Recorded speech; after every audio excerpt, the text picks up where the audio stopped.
Since the departure of Larry Lacewell after the 1991 season, journeyman coach Larry Marmie had been coordinating the defensive assignments. When Marmie announced his departure after the Gator Bowl, Philip Fulmer looked for a replacement. Rather than search the country on an extended quest, the head coach took a walk down the hall of the Neyland-Thompson Sports Complex. The door he knocked on was that of linebackers coach John Chavis. He's a very intense guy. He loves to attack the ball, and that's, he wants guys out there that's going to give it their all. He's one of those guys that's going to give his all in coaching. Like Fulmer, Chavis was described as a player's coach, but outsiders criticized the hire. Philip Fulmer never wavered in his trust or belief in John Chavis. During the 90s, Chavis adopted a style more reminiscent of a NASCAR event. Speed became the driving force on his defense. That's what our motto is, speed kills. We pin our ears back and we go straight to the ball. 2 newcomers arrived on UT's campus the summer of '95, and for John Chavis, they were the very embodiment of his defensive philosophy. They were Leonard Little and Al Wilson. Little arrived after an All-American stint in junior college and was the strong, silent type. Wilson came direct from the Tennessee high school ranks. Al, too, was strong, but silent? Forget about it. Y'all bring it today. Bring it, dog. Let's set the tempo, baby. LB, 1, 2, 3, LB. It's money time, dog. It's money time. No mercy. Wilson's and Little's delivery of size and speed signaled the start of a whole new brand of Tennessee football. Eventually, both earned All-America honors. But their teammates would tell you physical ability was only part of the story. A love of the game and love for Tennessee forged their winning attitudes. He always had that look in his eye. I don't care if it was Tuesday or Wednesday or Saturday game day. Always had that look in his eye. And he insisted that his teammates play hard, and you could see it rub off. Just really worked hard that off season during that spring training to really become more confident. Felt I got a little bit bigger, a little bit stronger. My release got a little bit quicker. When he hit his sophomore campaign, he was a full-fledged quarterback that you could do anything in the world with. The band has become a 50-yard corridor. The Volunteers come racing onto the football field, and wherever you listen, ladies and gentlemen, it's football time in Tennessee. This game was truly a classic. The Bulldogs took the opening kickoff and drove 80 yards. Tennessee answered that charge with its own 80-yard drive. May come with a blitz. Here they come. Manning senses it.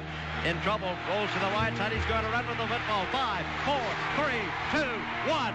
Give him 6. Touch. Peyton Manning scored from the 8, and the game was tied at 7. Tennessee took the lead in the second quarter. This is Manning rolling out to throw. Dumps the pass into the end zone. Give him 6. Then Manning back to throw, looking into the end zone for the post route. Touchdown, Big Orange! That play was absolutely beautiful. Slowing Georgia tailback Robert Edwards was no small feat. And when he limped off the field in the second half, the complexion of the game changed. The Dogs were now one-dimensional. Defensive coordinator John Chavis sent his charges after Georgia quarterback Mike Bobo. The defense, led by Shane Burton and Terry Fair, was relentless. But Georgia tied the game late in the fourth quarter with a 34-yard field goal. Deadlocked at 27, Peyton Manning mounted a drive with a lot of help from junior tailback Jay Graham. Dumps it out to Graham, makes the catch at the 35, to the 40, breaks the tackle, 45, has the ball 50, 45, 40. Graham with the ball rolled out of bounds as he gets... With 10 seconds remaining, freshman Jeff Hall got the call. It will be Jeff Hall attempting the field goal, 35 yards. Kick is up. Did he make it? The crowd tells you. Georgia! Tennessee 30, Georgia 27.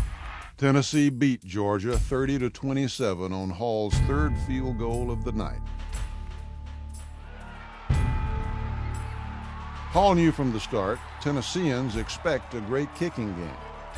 General Neyland's game maxim says it all. Stress the kicking game, here's where the breaks are made. Stress the kicking game, for that's where the breaks are made. 2 different place kickers were 4-year starters at Tennessee in the 90s. 8 years of Tennessee football were covered during John Becksvort's and Jeff Hall's tenure. Becksvort will be remembered for setting an NCAA record for consecutive PATs without a miss. He also added the 35th and final point to the miracle at South Bend. But when you speak of clutch performances, Jeff Hall's name will always be mentioned. Tennessee's national championship run in 1998 would never have happened without the exploits of Hall. And the game winner in 1995 against Georgia was only the start. The following week, Tennessee learned a painful lesson at Florida Field. It ain't over till it's over. In the first half, Peyton Manning and the Volunteers were unstoppable. On the first play of the game, Manning set the tone. Pass downfield, a pass complete. Manning off play action is ripped as he throws the ball into the end zone. Touchdown, Tennessee. Stepping up, looking, he's in trouble. He fumbles the football. It has been picked up by Tennessee at the 45, to the 40, to the 35, to the 30, to the 25, to the 20, to the 15, 10, 5. Tennessee raced to the locker room at halftime, leading 30-21. Then it was Florida's turn. A pouring rain soaked the swamp, and the Gators scored 41 points in the second half. Manning wants to go deep, has a man out there at the 15, touchdown Tennessee. Game 6 of 1995 found Tennessee playing in Fayetteville against Arkansas. Peyton Manning was coming into his own, and by day's end completed 35 of 46 passes.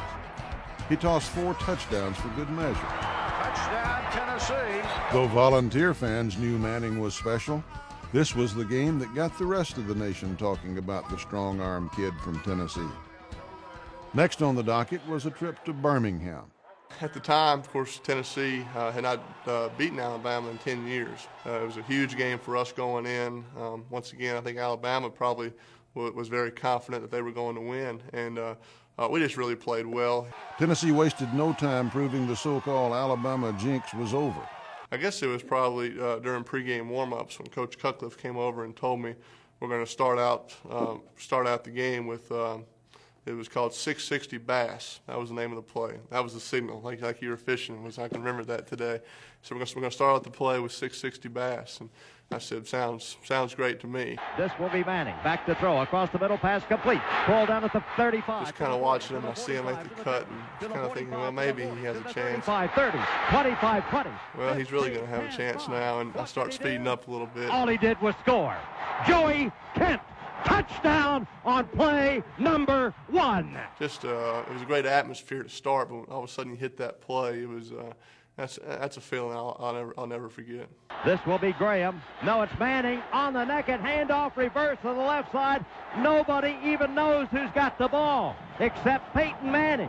He's got the ball, and where is he? In the end zone for 6. Tennessee roared out to a 21-0 first quarter lead. Alabama never recovered. At the 5, at the 4, at the 3, at the 2, at the 1. Give him 6. Jay Graham clinched it when he dashed 75 yards for the knockout punt. 35-40, 45-50, 45-40, 35-30, 25-20, 15-10, 5. Yes, he went all the way.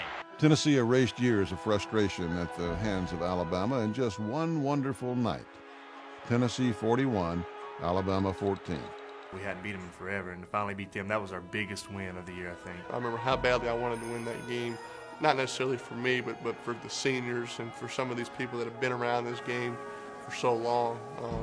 That was important to me, and so when we did it, and then we stayed after on their home field, which you're not really supposed to do, and had a little celebration there. That's just a game that always I'll kind of remember. The floodgates had opened. The Volunteers hit their stride and were clearly one of the best teams in the nation. Back to throw, looking across the middle, pass is complete. Joey Kent pulls it down, has the ball at the 35, to the 30, to the 25, to the 20, to the 15, to the 10. Pass going deep, man wide open. That's Kent at the 35, 30, 25, 20, 15, 10, 5, 4, 3, 2, 1, 6. Touchdown! They got it! At 10-1, the Vols accepted a bid to play 11-1 Ohio State in the Florida Citrus Bowl. In a rain-soaked contest, the Buckeyes scored first. In the second quarter, Ohio State was ready to punch in another score on 4th and goal. It will be 4th down. Ohio State going for the first down. Movement. There's a man in motion from left to right. Here's the give to George. I don't know, sir. I do not know. Tennessee pounds him at the line. And it was Bill Duff at the bottom of the heap. He did not make it. I think that's really what turned around the game. Turned around our defense, got the offense going and everything. And really, we had a lot of fans down there, really got the crowd into the game. The Ohio State lead was 7-0, but not for long. This is Graham lumbering forward, breaks it free. This is Graham to the 45, to the 50, to the 45, 40, 35, 30, 25, 20, 15, 10, 5. Touchdown, Tennessee! In the third quarter, Peyton Manning directed Tennessee for another score. Makes the catch. Touchdown, Tennessee! Give him 6. Tennessee won 20-14. That was an emotional win for us and stuff, and especially for the seniors closing out the year like that. Just like the 1989 season, Tennessee won 11 games. This time, the Vols finished ranked 2nd in the country. And I think after winning that game, that magnitude, it was two top 5 teams playing, and us winning, I think that gave confidence to the guys that were still here, the younger guys that say, hey, we can be part of something special.